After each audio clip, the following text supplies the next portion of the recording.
So, hello, welcome, lovely discipleship group people.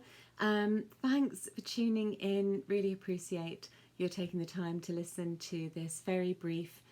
What is it now? It's not a DVD, it's like a vlog thing. Anyway, whatever this is. On Sunday, I talked about what happens when Jesus shapes our hearts. We read from Mark 6, verses 34 to 52, and I talked about how Jesus thinks very differently to you and me, and that can be accounted for by the fact that he is utterly aligned to the Father's heart. Everything Jesus does is intended to reveal who God is. And so I have some sympathy for the disciples. I get that they don't get it. I get that they don't understand who Jesus is, and they certainly don't know who they are in relation to him or his ministry. But I do see the warning in verse 52, where Mark tells us that actually the issue isn't their thinking, the issue is that they've got hard hearts. That over time, we don't know why, each of the disciples, for whatever reason, has layered up their hearts. Their hearts are covered, protected, surrounded by layers that are making it difficult for Jesus to penetrate.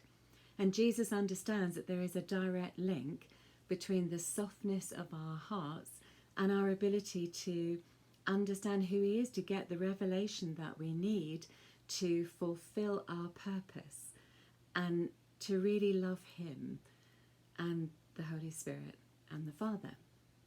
So I've come to the conclusion that we need Jesus to shape our hearts in order that we might live. That's a reference from Deuteronomy 30, verse 6, where God promises to circumcise our hearts, to reshape them so that we experience life in all its fullness.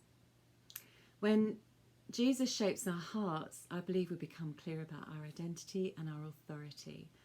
It's easy to forget who we are as the children of God, as the children of the Most High God, as the children who are inheritors with Christ, co-heirs with him, who have the same authority as he has because he's delegated it to us. We are so precious. We're God's treasured possession. And I think it's easy to forget that and to act as if we're normal. I said that on Sunday. Sometimes I act as if I'm completely normal, but we're not.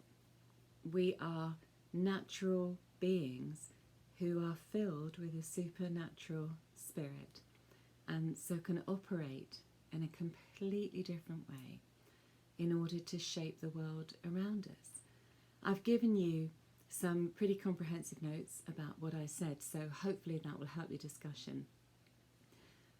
I think it's particularly true, though, that when we're going through a storm, and many of us have over the last 2 years, that actually that's when we can really ground ourselves in Jesus. We make more room for him so that he can speak truth to us. And I'm convinced that speaks to people who don't know him. When we are rock steady in the middle of a crisis, people want to know why. And then we have the opportunity to point to Jesus and explain what it is that is giving us unsurpassed peace. So I talked about identity and authority. I also said that when Jesus shapes our hearts, he makes room for other people. We see at Pentecost the transformation that the Holy Spirit brings to the disciples. They are totally different people after Pentecost. And much of what the Spirit does is expand them. So they understand that this gospel is for more than them. They are brave, bold. They reach out to other people. They start to live. The church in Antioch is a great example of this. They start to live in a completely different way, in a way that nobody can really explain other than by the fact that they are followers of Jesus. I love that.